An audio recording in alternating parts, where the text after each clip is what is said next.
서울대문 매거진 크리스마커를 하세요. 차도연입니다.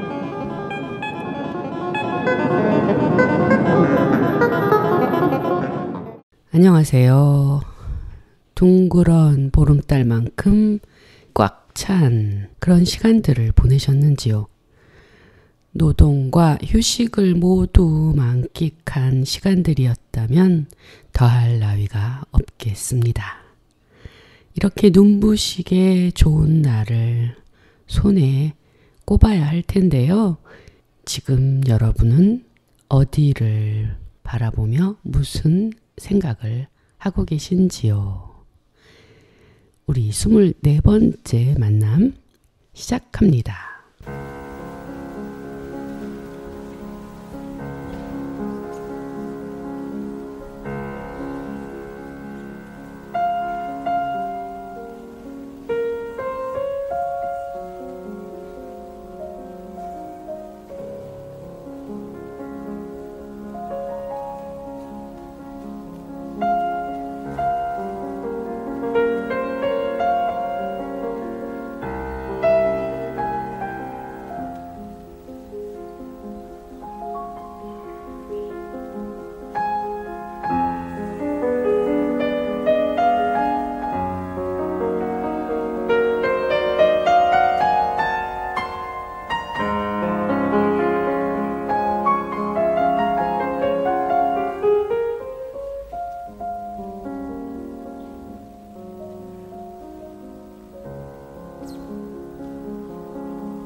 블라디미르 호로비츠가 연주한 리스트의 위로 들었습니다. 컨솔레이션, 이 말 안에 담긴 많은 것들이 연주 안에 있었던 것 같네요. 아픔, 슬픔, 따스함, 숨죽이고 섬세하게 집중하는 열의, 이런 것들이요. 여러분이 또 발견한 다른 것들도 있겠죠? 지난주에 크리스마커의 사진집 북녘 사람들 중에서 마커의 텍스트들을 소개해 드렸는데요. 오늘 그 시간 이어가려고 합니다. 크리스 마커의 북녘 사람들이라는 사진집. 이 책은 마커가 지은 초상화들의 풍경이라고 말하고 싶네요. 사람의 얼굴, 비사주. 그것은 가장 복합적인 풍경이기도 합니다. 1958년에 북한의 풍경을 담은 그의 사진집의 글들을 이어가면서 생각해 봅니다. 이 즈음의 북녘에서도 사람들은 달을 바라보며 정취 가득한 마음으로 가족끼리 음식을 나누었을 것 같은데요. 60여 년 전 이방인 크리스 마커가 전하는 이 북의 풍경이 낯설지 않습니다. 오랜 세월을 끊어져서 살고 있지만 어딘가의 시인의 노래처럼 수천 년을 하나로 살아온 시간의 무게 때문인지 여전히 가장 멀고 여전히 친근한, 어린 나이에 고향을 떠나서 아직도 고향을 그리워하는 저의 모친의 유년의 풍경이 거기에 있어서인지 그 풍경이 지금 우리가 사는 현대인의 모습보다 더 편안하게 느껴진 것도 사실입니다. 이제 지난주에 이어서 5번째 단락의 제목이 새 여인인데요. 이 단락 속에 있는 글을 나눠보겠습니다. 다음 이야기를 듣지 않아도 3일포 호수를 둘러보면 그 물이 천상의 물보다 더 좋다는 것과 대담한 나무꾼에 의해 납치될 위험을 감수하면서도 선녀들이 이곳으로 물을 길러왔다는 사실을 짐작할 수 있기 때문에 이 지방에서는 주변을 잘 살펴보는 것이 좋을 것이다.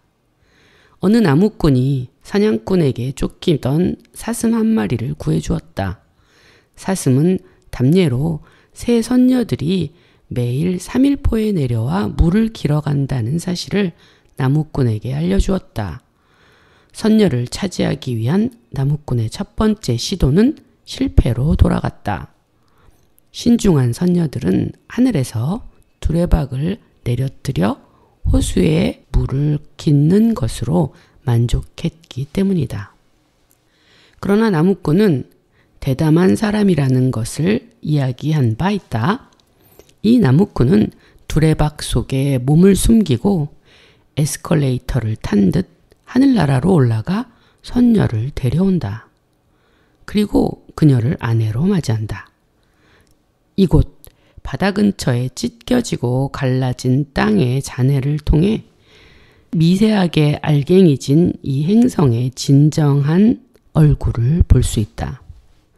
잠든 이들의 스치는 손길만큼 부드러운 모래 지엽을 중심으로 맞닿아 있는 줄무늬의 섬 같은 산들 사이의 생기 없는 부드러움 속에서 초록빛 물가, 그동안 얼마나 많은 고양이들이 용성의 돌들을 떨어뜨렸을까. 평평한 회색의 바위 위에서 침묵이 수증기처럼 피어오른다. 바람이 실어온 프랑스 기자들의 알 수 없는 대화만이 이 침묵을 방해한다. 블롯, 나는 먹겠어. 내가 끊을 차례야.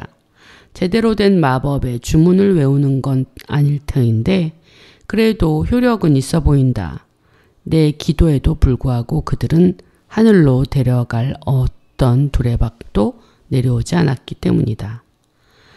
금강산의 여러 봉우리들 가운데 호수와 사슴, 대담한 나무꾼 이야기를 상기시키는 봉우리가 3군데에 있다. 여기에도 게임의 규칙은 있다. 오랫동안 삐뚤어지게 새 봉우리를 응시하다가 눈을 감아야 한다. 그러면 색이 뒤바뀌고 하늘이 흐려지면서 어둠 속에 그림자보다 더 짙은 그림자가 생기며 어렴풋이 새 선녀의 얼굴이 나타나는 것이 보인다고 한다.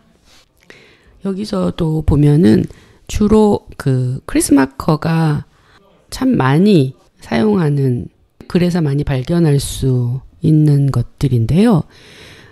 아마도 제 추측에 크리스마커는 이방의 나라를 이해하기 위해서 가장 먼저 각 나라들의 전래동화 또는 그 나라들의 신화를 제일 먼저 접하고 탐구하지 않나 싶습니다. 그렇게 해서 이 책에만 해도 크리스마커가 제시하고 있는 수많은 전래동화 이야기들이 있는데요. 방금 여러분에게 전달드린 이 이야기, 선녀와 나무꾼의 북한에서의 전래된 버전으로 치면 나무꾼이 우리가 알고 있던 것보다 훨씬 더 대담합니다. 어쨌든 이러한 신화들을 통해서 크리스마커는 또다시 자기의 문화에서 익힌 신화와 이야기들을 함께 소환하면서 이해와 상상을 덧붙이고 있습니다.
네, 앞서 들은 음악처럼 이번에도 호로비츠의 연주로 들었습니다.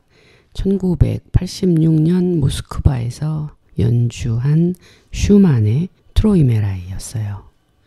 아주 친숙한 이 선율은 저에게는 언제나 아주 짙은 가을의 정취와 붙어 있습니다.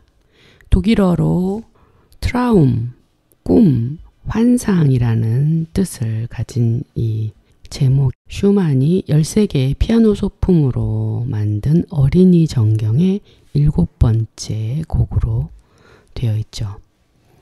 작은 두도막 형식으로 구성되어 있기 때문에 매우 단순해 보이지만 느낌을 살리기가 가장 까다로운 곡이다라고 알려져 있는데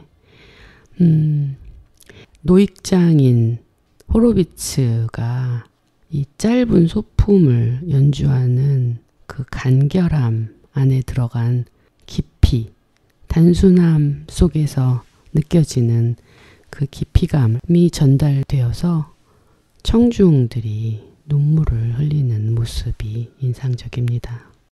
자, 이제 6번째 챕터 아홉 여신이라는 제목의 글 중에서 일부를 읽겠습니다.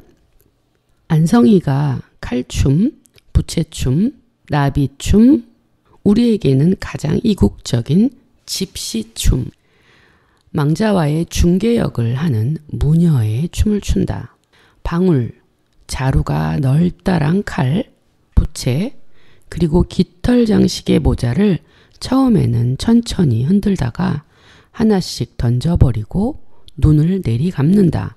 그리고는 가공할 속도에 노출된 초음속기 조종사의 돌출된 입처럼 입을 벌리고 충격과 죽은 자들의 온갖 욕설에 몸을 맡긴 채 죽음의 벽을 통과한다. 죽은 자들의 손톱은 칸막이 벽을 찢고 그들의 통곡은 아이고 아이고, 슬픔과 고통의 통곡은 창문을 부순다.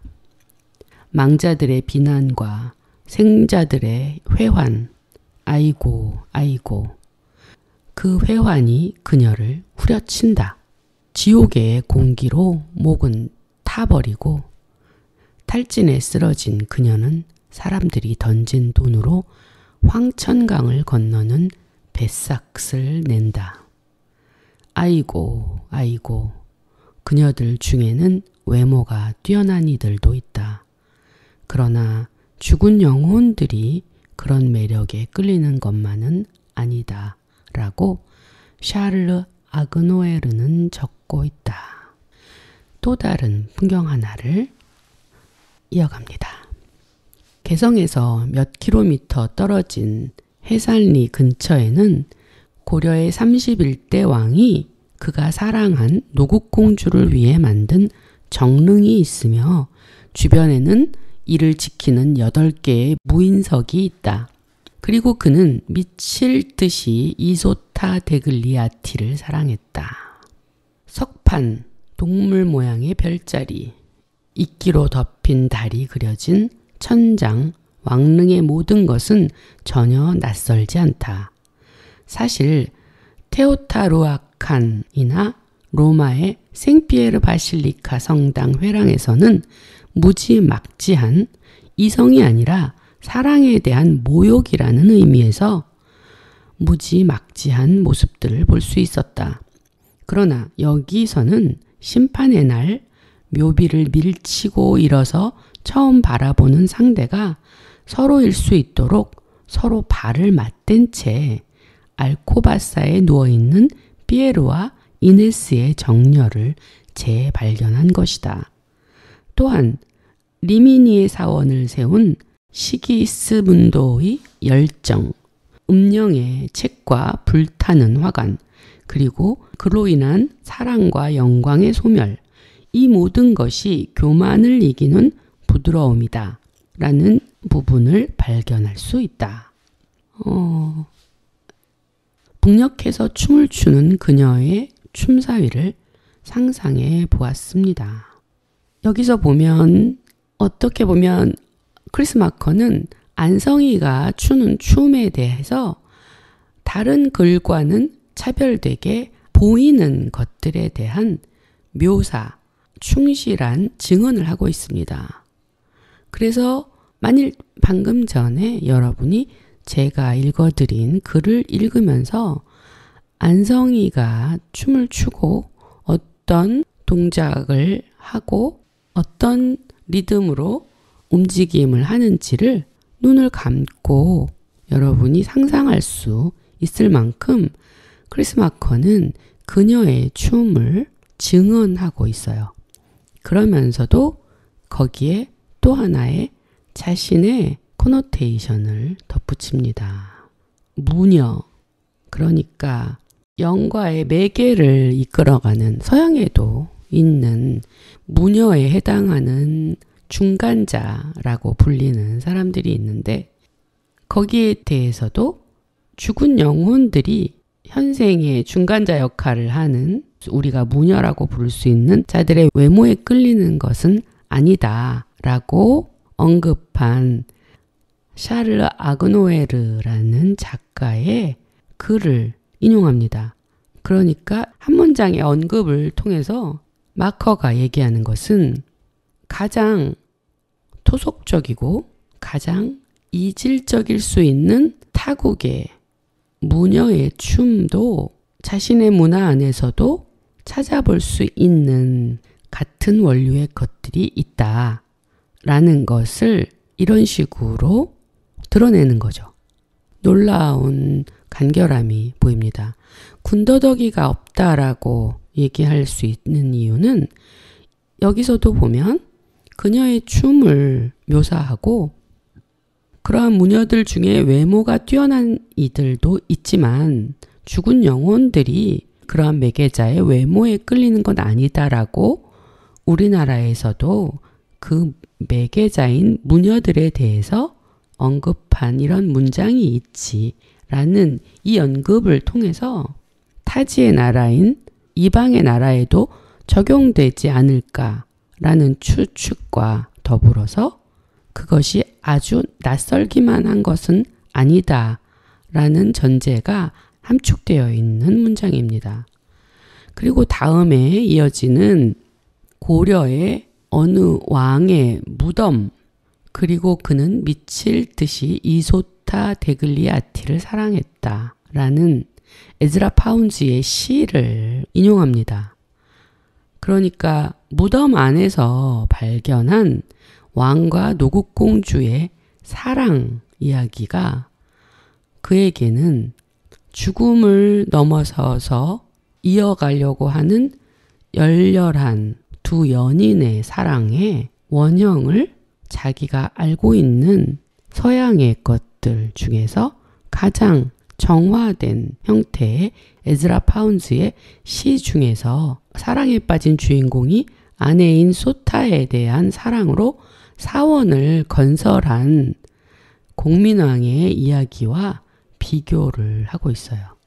그리고 왕릉의 모습 안에서 멕시코의 고고학적 발굴 지역을 연상하면서 테오타루칸을 소환하고 포르투갈의 왕 아버지 알폰스 4세의 재난에도 불구하고 그가 이네스와 재혼하자 알폰스 4세는 그녀를 암살했다.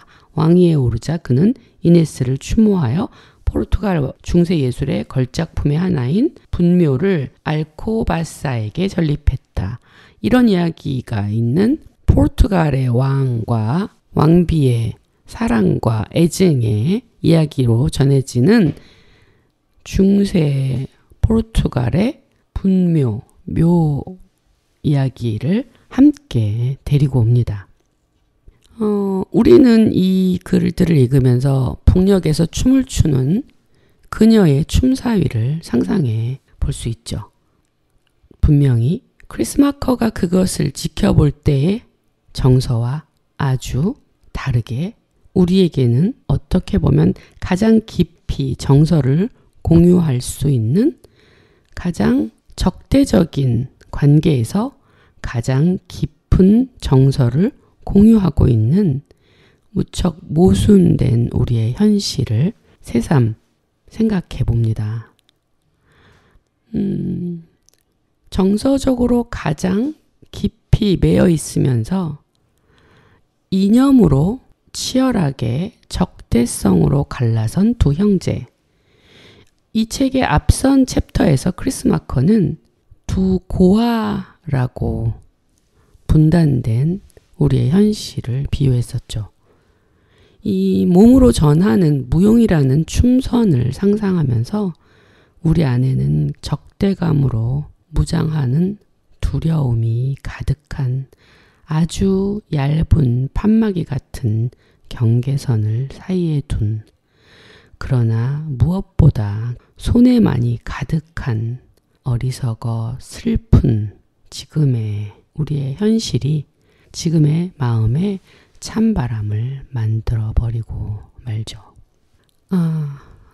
전에도 제가 소개해드렸던 라모의 오페라 레제앙드 갤런트 우아한 인도의 나라들 중에 나오는 똥 아무르 달콤한 사랑이라는 노래 듣고 오겠습니다.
서대문의 다양한 이야기를 담았습니다. 우리 아이가 잠든 사이 서대문 역사기행 이심전심의 톡톡톡 크리스마커를 하세요. 들리는 연구 보이는 세상까지. 서대문 매거진엔 수다, 교양, 재미있는 연구까지 골라듣는 재미가 있습니다. 여러분은 지금 서대문 매거진 크리스마커를 하세요를 청취하고 계십니다. 자, 이제 마지막 챕터 나눠볼게요. 눈길이라는 마지막 챕터입니다. 모래시계 모양의 북인 장구는 호랑이도 춤추게 한다. 부모님으로부터 장구를 물려받았다는 한 젊은이는 큰 고양이가 숲에서 뛰쳐나와 그의 주위를 중얼거리며 도는 것을 보았다고 한다. 중국의 금나라에서 유래되었다는 선율이 아름다운 현금은 실제로 현학금, 즉 검은 두루미의 금이라고 불린다. 첫 음률이 울리자마자 검은 두루미들이 발명가를 둘러싸고 춤추기 시작했다는 데서 비롯되었다. 아마도 조선의 모든 악기는 음악을 애호하는 동물협회의 서임을 받지 않았나 생각하는 사람도 있을 것이다. 이토록 지칠 줄 모르는 것은 장구인가 사람인가? 원산 공장, 나중에 알게 된 사실이지만 다른 공장에서도 마찬가지다. 원산 공장에서는 휴식을 알리는 종이 울리자마자 일제가 남기고 간 기관차의 잔해를 문서 위조범들처럼 4시간 동안 씨름하며 재조립 중이었던 노동자들이 둥글게 모여든다. 그리고는 옹해야, 마치 하나의 활동으로 쌓인 피로는 또 다른 활동으로 해소해야 한다는 듯 어디엔가 모래시계가 있어서 그것을 뒤집기만 하면 누적된 피로와 무기력을 에너지로 재생시킬 수 있다는 듯 춤을 춘다. 이렇듯 장구는 자극제를 넘어서는 하나의 상징이리라. 또 다른 글도 있습니다. 조선과 이탈리아를 지리적으로 비교한 것은 어제 오늘 일이 아닌 듯하다. 지리적 특성이 정서와 일치한다는 사실을 발견한 것 자체가 감동적이지 않은가? 그러나 지리는 규약화한 정서에 지나지 않을 것이다. 찬란한 빛, 아름다운 얼굴들, 모든 것에는 존재의 이유가 있다는 사실을 일깨워주는 삶의 풍취 등은 조선과 이탈리아가 함께 나누어 가지고 있는 것이리라. 성체의 망루처럼 잔디로 덮인 카엘의 에서와 같은 모양의 궁룡들과 똑같은 형태의 낭하, 그리고 나란히 잠든 관 옆에는 황토색, 흰색, 파란색의 벽화가 그려져 있는 똑같은 모습의 사각형 방들을 강서 고분에서도 볼 수 있다. 또한 영화 필름을 되돌리듯 기억을 더듬어 보면 들판 위로 X자의 울타리를 친 체르베테리의 길, 돌다리, 필리포 리피, 이탈리아 르네상스 시기의 화가의 그림에서 본 구불구불한 길들, 꼬부랑꼬부랑 하면서 내 친구 김씨가 노래를 부르기도 했다. 이곳의 경관과 그리 동떨어진 것이 아니라는 사실을 알 수 있다. 뿐만 아니라 고분 옆 염소들을 위한 길과 베레니스를 위한 응달도 같은 모습이다. 단지 무덤의 수요가 적고 관광객이 적었다는 점만 다르다. 그러나 무덤 속의 서늘함은 벽에 그려져 있는 환상적인 동물들을 울릴 정도다. 고분 관리인의 손녀가 이 동물들을 곤혹스러운 표정으로 감시하고 있다. 여기서 동물이란 피닉스, 적당한 단어를 찾지 못한 통역자는 환상적인 달이라고 설명했다. 동서남북 사방에 자리 잡은 주작, 청룡, 백호, 현무를 말한다. 아마도 사람을 잡아먹는 백호와 불을 내뿜는 청룡, 이들은 산에서 내쫓긴 모양이다. 그리고 주작의 울음소리에 한밤중에 연인들이 잠에서 깨어나고 아이들은 죽을 끓이려고 강 하구에서 거북을 잡아 올리는 듯 싶다. 이렇게 마지막 챕터에서도 크리스 마커의 글들은 여전히 소중한 증언과 자기 안에 있는 이미지들의 소환을 통해서 특별히 이태리와 한국 사람들 사이에 지리적, 정서적 유사성에 대해서 언급하죠. 근데 사실 저도 유럽에서 오래 머물렀던 사람으로서 보면 우리와 이태리인들이 기질적인 공통점이 있다는 사실을 굳이 부인할 필요가 없을 것 같습니다. 이렇게 마지막 챕터에서 눈길이라는 제목의 단락에서 읽었고요. 크리스 마커가 그린 이북의 1959년도 풍경은 우리들의 얼굴과 닮아 있다는 생각입니다. 이렇게 마커가 그린 얼굴이라는 풍경, 이미지에서는 작가 자신의 타자로서의 이방인으로서의 정서와 낯선 나라에 대한 정보가 가져다준 자신만의 세계관으로 이해한 타자에 대한 이해, 탐구, 타자이면서 인간이라는 공유성이 묶어주는 공유의 이미지들을 소환하고 중첩시키면서 서로의 이미지들은 만남들을 갖는 새로운 시간들이 창출된다고 생각합니다.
슈베르트 트리오 2번 안단테 콘 모토 2016년 파리의 카테드랄 생트 크와 데 자메니엥에서 젊은 연주자 트리오 연주자들의 연주로 들었습니다.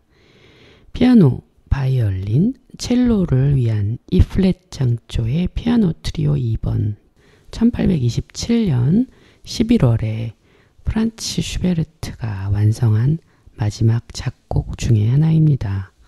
이 곡은 1828년에 오프스 100으로 출판되었죠.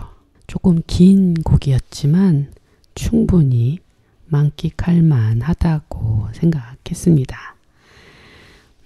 크리스 마커에게 말년에 아주 주목할 만한 두 권의 큰 사진집이 있죠. 하나는 지난주에 여러분에게도 언급했던 스테어링 백이라는 자신의 지난 작품들에서 스틸컷들을 골라서 내놓은 사진집들이고, 또 다른 하나는 그가 세상을 떠난 2012년의 바로 앞에인 2011년에 나온 패신저라는 제목의 사진집입니다. 패신저에는 파리 지하철 안에서 만나는 수많은 사람들의 얼굴이 가득합니다. 다양한 사람들의 군상들이 크리스 마커의 눈에 포착되어 담겨 있습니다. 스치고 지나가는 또렷하지 않은 움직임에 흔들리는 초상들도 담겨 있죠. 마커의 글을 한번 읽어보겠습니다. 꼭도는 장꼭도, 꼭도는 밤이 되면 조각상들이 박물관에서 탈출하여 거리를 활보한다고 말하곤 했다. 파리 지하철을 돌아다니는 동안 나는 가끔 그런 특이한 만남을 가졌다.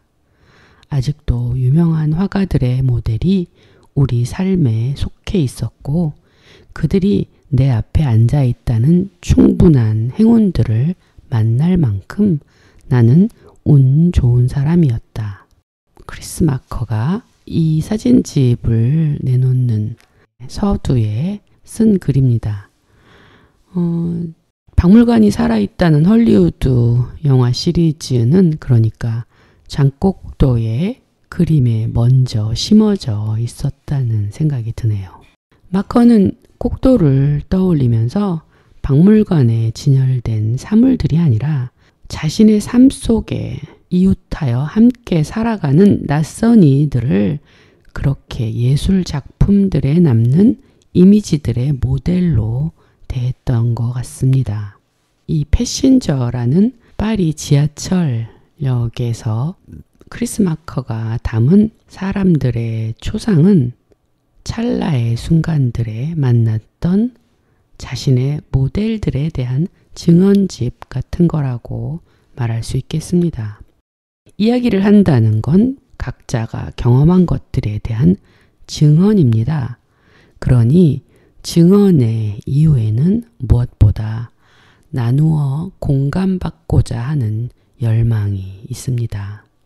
만일 그것이 사랑의 고해였다면 그것은 우리가 가장 잘 공감할 수 있는, 그래서 우리가 가장 좋아하는 테마가 될 겁니다.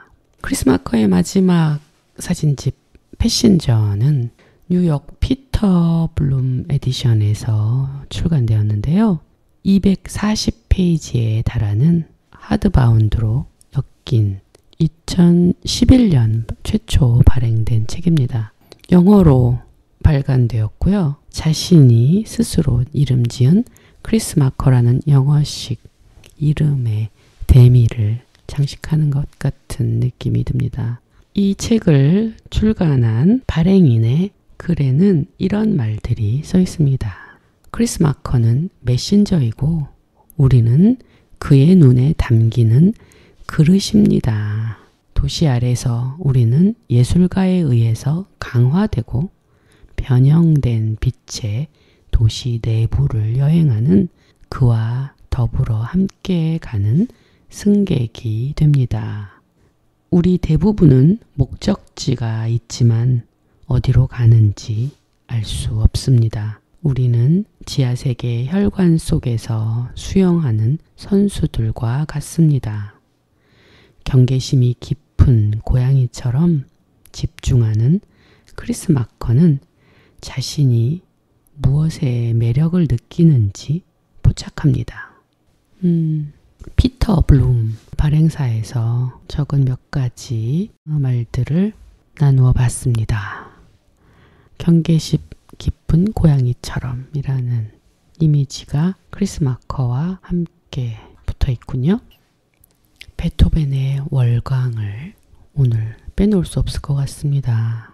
베토벤의 월광 함께 하면서 오늘 24번째 시간 마감합니다, 여러분.